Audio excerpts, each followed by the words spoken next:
And when we saw him, we started screaming, JJ, JJ. That a coup will not succeed if the atmosphere, the climate is not calling for it. He told Ghanaians, I have hard work for you. Christianize me if you may, but don't try to Europeanize me.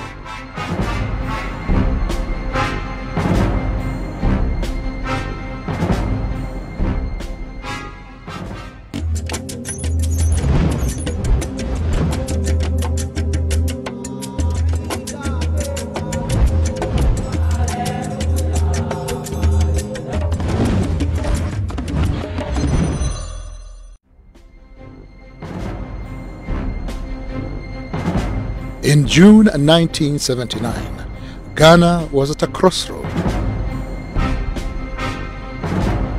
Another military coup was at hand. A young Air Force pilot who a few weeks before had been court-martialed and was awaiting execution was broken out of jail by his colleagues to lead what would be later known as the June 4th Revolution. Little was known of this man who would later be instrumental in changing the future of Ghana forever. His name, Jerry Rawlings.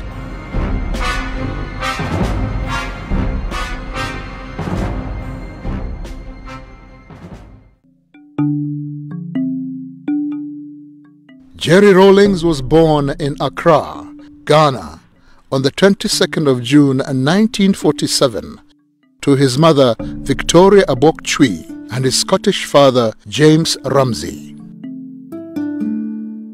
He attended Ghana's prestigious Achimota School.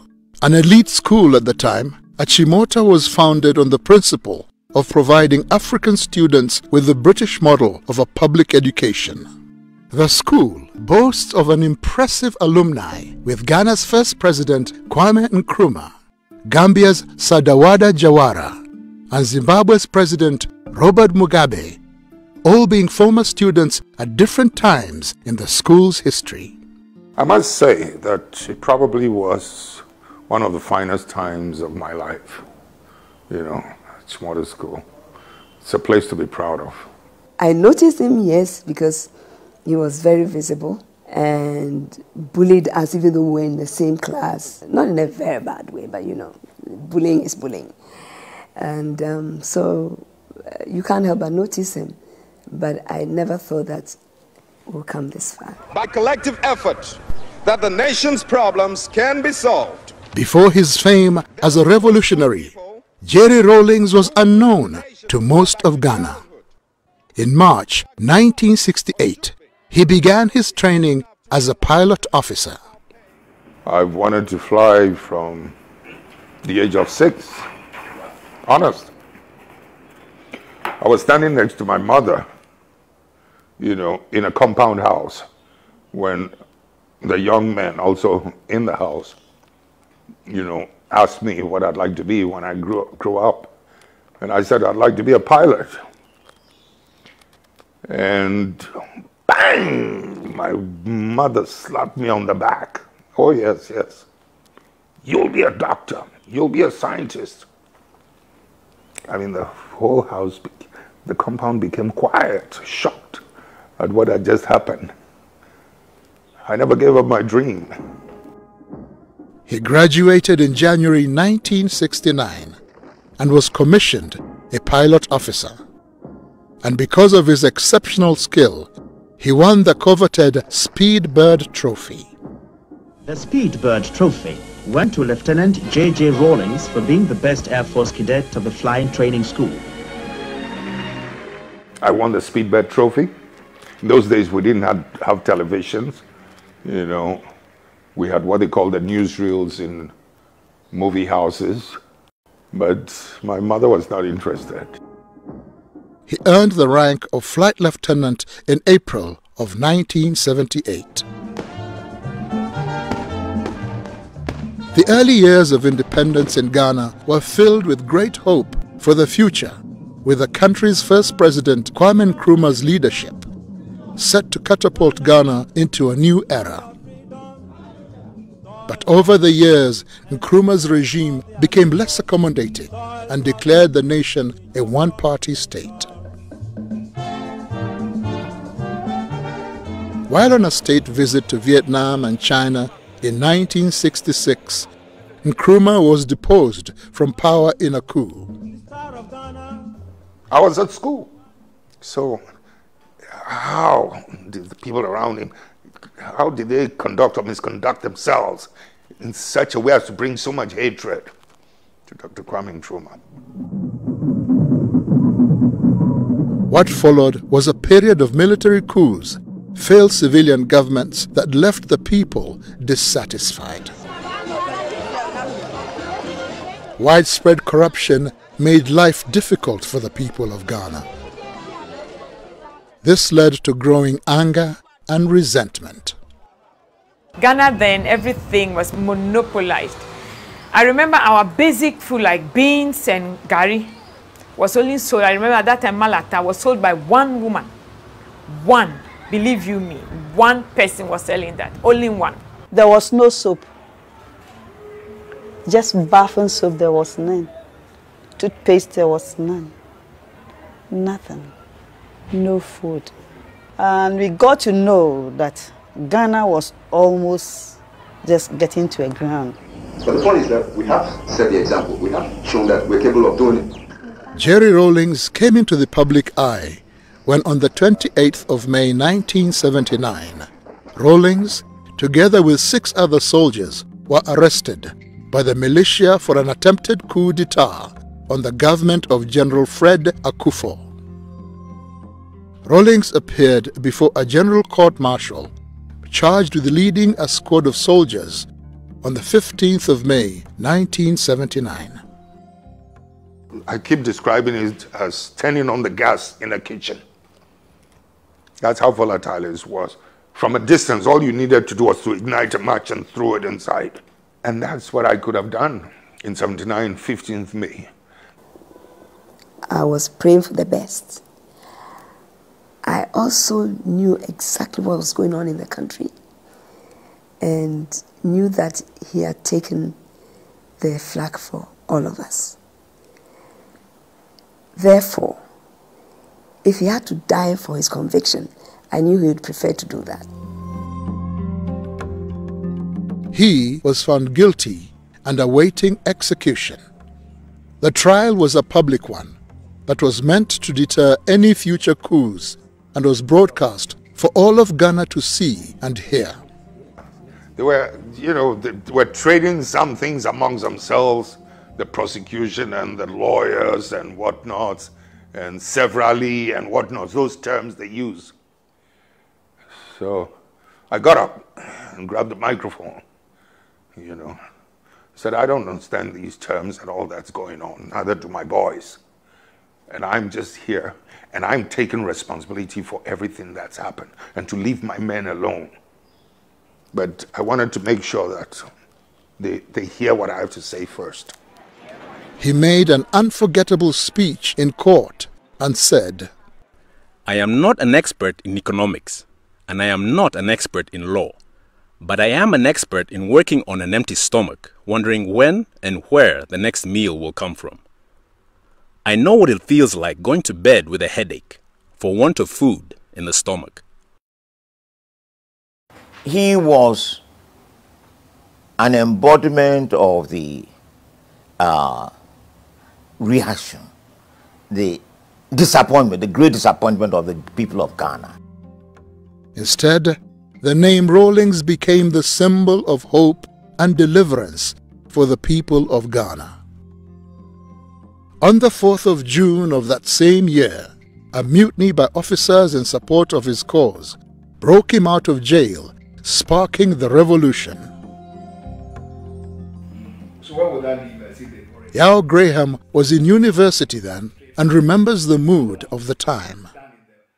It was in the middle of this split national mood that J. Rawlings was arrested and reported as somebody who was planning to clean up the mess by overthrowing these people. Now it's important to understand this because He didn't say anything. The prosecution said this was what it was about. But such was the mood that people identified that actually this guy is saying exactly the way we are all feeling. So he became a hero on account of the honesty of the prosecution. 1979, I was almost 10 years. If I recollect, that June 4th, when we heard that something had happened, I think it was on the news. That's the first time you know that something is going on. They start playing Ghana national anthem. So we knew that another person had taken charge of the country.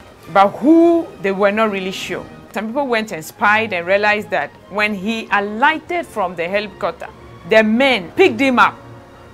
And when we saw him, we started screaming, JJ, JJ. And my dad would shake his head and say, wow, we are in trouble and our kids are hailing this man. When you consider, you know, the difficulties, the shock effect that June 4th should have had on us, should have woken us up. And I do remember, to be quite honest, in those volatile, violent, difficult days when people were calling for let the blood flow, etc., there were some intellectuals and some diplomats who, I guess, have a better knowledge of history, who were asking me that I was exercising too much control. I was restraining it too much. Jerry Rawlings and his soldiers formed the Armed Forces Revolutionary Council, AFRC. I didn't expect to be here. Later, the AFRC carried out what Rawlings described as a house-cleaning exercise. This was basically the identifying of leaders that were deemed corrupt. The leaders were either sentenced to prison for their crimes or in some cases executed by the AFRC. 3 months later, on 24th September 1979, the AFRC allowed Hila Liman to head Ghana and the People's National Party, PNP. However, Hila Liman's presidency was short-lived.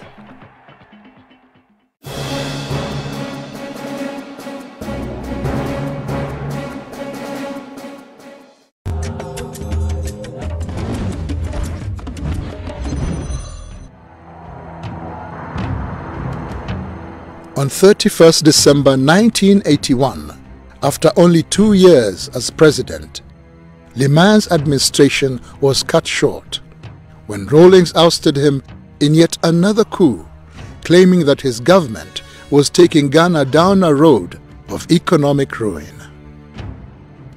But it was his second coming, as we say, call it here, the 1981 coup d'etat, that then made him the figure that he is today. That was when people encountered him directly or indirectly. It was a fairly difficult period. The PNDC is a government that is or should be run by the people. I ended up in office not because I wanted to be chairman, to be head of state, but it was just my passion to see justice done, my love of freedom. That's what puts me always in this position, or put me in this position. Rawlings' government was called the Provisional National Defense Council, PNDC. PNDC was made up of both civilians and soldiers. The government set about to restore the nation's pride and infrastructure through hard work, determination, and mass inclusion. The politics of the country was being driven very much by ordinary people, by young people, particularly students. And a lot of the people who fanned out across the country to build the base for the PNDC. Students took months, university students took months from school to go and lift cocoa for export. The symbolism of that was very important. I belong to the generation that actually had to stop schooling, and we had to go out working to get cocoa from the farms to the ports to be exported and other things. it brought us awareness. If earlier on we thought there was a thin divide between the people and government, now that alone told us that we are the government and it's the people who make up the government, and that it is time for us to stand up for our own rights. That is what Jerry Rawlings represents for most of the people of my generation.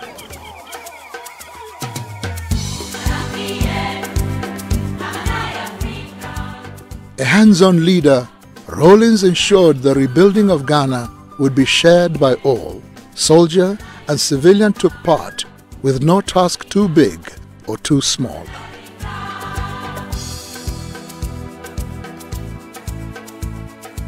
His passion is the underdog not being maltreated or mistreated, and looking at a situation where if we have, let's say, 6 million Ghanaians, he wants to bring all 6 million Ghanaians to a certain level of livelihood.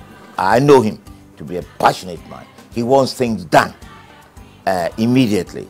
I always say Kwame Nkrumah always wants things done yesterday. And Rawlings wanted things done immediately, quick. They have that one in common.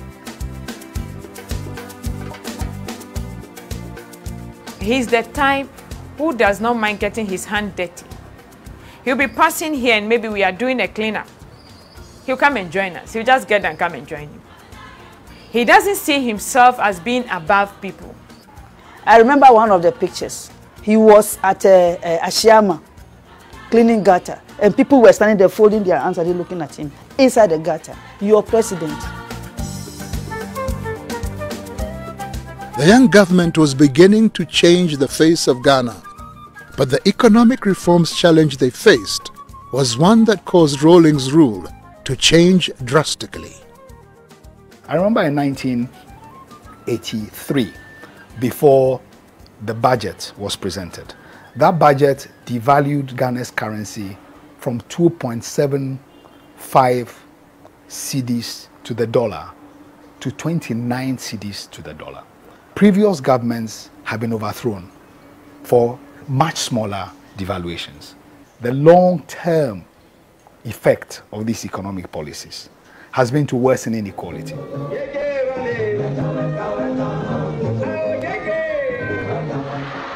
Rawlings' government's response to its critics was to clamp down on opposition. The media in particular was hit hard. Haruna Atta, a journalist, shares his experience. Those were what one would describe as the bad old days when journalists were under siege, sort of. At that time, he was very much seen as the dictator, like the quintessential African dictator. Rawlings and his government had to instill measures that before would seem to be a compromise of their status quo, dealing with the West. Pope John Paul described capitalism, the capitalist economic philosophy, as the savagery of capitalism. What are you going to say about us in the so-called developing world, in Africa? Rawlings is a man of many faces. There was a time I wanted to be a priest, you know. Yeah. Charismatic. How are you? I'm going to take you together with a flower. And now, his long-time secret as an artist has been finally exposed. You may not believe it, but I'd much rather be known as an artist than as a president.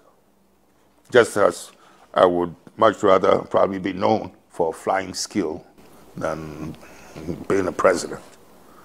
Maybe it's because through this you can see my power of observation, my sense of precision, my striving for excellence.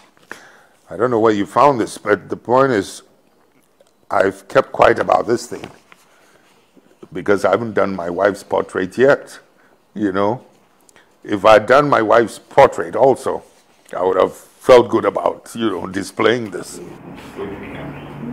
A family man, he is married to Dr. Nana Ajeman Rawlings, his childhood sweetheart. He doesn't remember.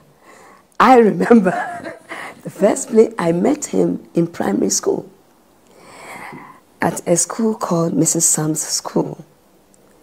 And he obviously didn't recognize me because I was black, I was dark. Because this lady was fair, and there were a lot of fair kids in the school. And she actually used to discriminate between the fair and the dark ones. So the fair ones knew each other and the dark ones knew each other. So he didn't see me, but I saw him. It's just a joke I crack all the time. Nana, in the first place, was somebody I noticed from the age of 14, somebody I've been in love with. It wasn't until about 5-6 years later that she would even allow me to hold her hands, type of thing. Oh, it took a long time. Together, they have 4 children: Ezanata, Amina, Ya Asentwa, and the only son, Kimathi Rawlings. As if to protect them, Rawlings, being in the center stage of politics, created a deliberate wedge between his children and himself. In the event that his life would be taken, his children would be able to cope in his absence. I avoided my daughters, for some years. I mean, I'd see them, but I did not want to develop any emotional attachment with them. I mean, I longed for it. I wanted to hug them and things like that, but I was afraid if we developed that emotional attachment and something happened, I wasn't too sure how they would be able to cope or handle it. And that's why I kept that distance, you see what I mean? Deliberately, because of the reason I just gave. There was not a good balance in terms of family and work. So I had to be mother and father to them almost throughout their life till they were adults. Yeah. It wasn't easy.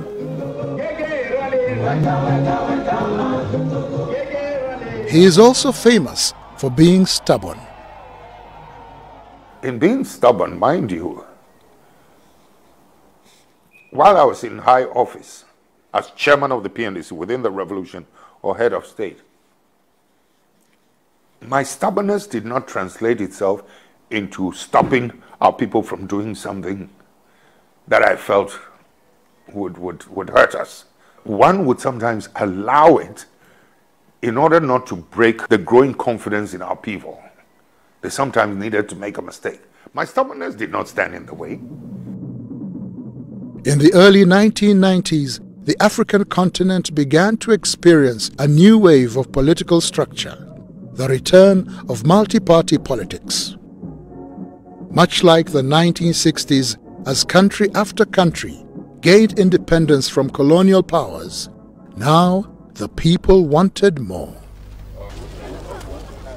Rawlings, always able to read the mood of the people, was quick to embrace it, changing his government from military to civilian. He did not fight against it, but he did say that though he personally did not believe in multi-party politics, but if that's what Ghanaians want, they would have it. So the constitution was written, and from 1992 to the present, we've had one of the most stable democracies in Africa. As required by the constitutional mandate, Rawlings' term of office ended in 2001 and was succeeded by John Kufuor, his main political rival. People like to make all kinds of claims about Rawlings, that he didn't want to hand over. Absolute rubbish. I will use this occasion to tell them something that they never imagined. Had we, any one of us, dared to suggest that we're going to stay on for one more day, we would have lost the complete support of the masses. Jerry Rawlings is not your typical serious military man, he can also humor a crowd. My colleague, ministers of state, honorable lecturers of the various faculties, your excellencies, distinguished ladies and gentlemen. I think I prefer the lady. I prefer the lady.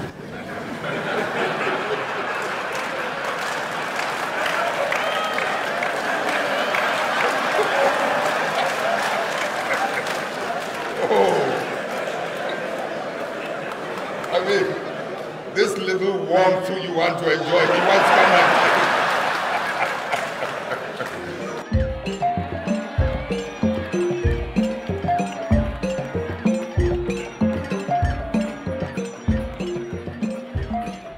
While he was president, Rawlings was able to use a grant of $50,000 from the Hunger Project cash prize he had won as seed money to sponsor the establishment of the University of Development Studies, a state-owned university, the first of its kind in the northern region of Ghana. Before UDS was cited, people who attained higher education, most of them had to travel for 2 days in order to get to school. That tells you how desperate it was for people in the north to get educated.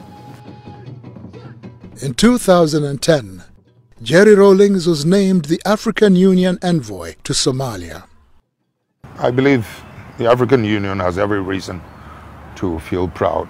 This is one political and military exercise that we've taken up almost on our own and won for the good of that country, for the good of all of us.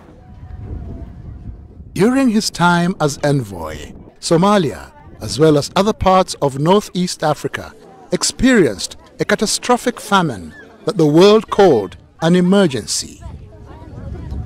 Jerry Rawlings was on the ground to see the results of the famine and was deeply moved at the sorry state of the mothers and children he met.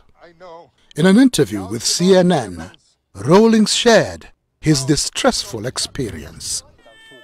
When you look at the resilience, the fortitude, the strength in these mothers, you know, holding onto these feeble, fragile children, as sorry as you feel for them, you cannot help but also admire, you know, their sense of courage and determination.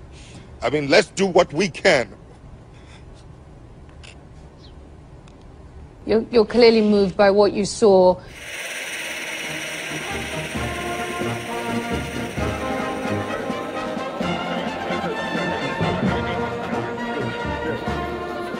You may like him, you may not like him, you may agree with some of his methods, or you may not agree with some of his methods, but you cannot be in denial. You shouldn't be in denial because he's occupied a major part of the country's history. After 18 years in power, where you can say that actually, if you look at the sweep of Ghanaian history, Jerry Rawlings is the second most important ruler in Ghana's history after Kwame Nkrumah.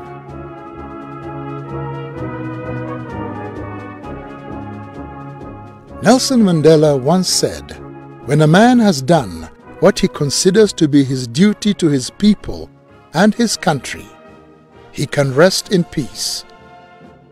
This, perhaps, is the case of the boy who had a dream to fly, and to fly he did, but he also became president. John Jerry Rawlings, the man who came, saw, and conquered.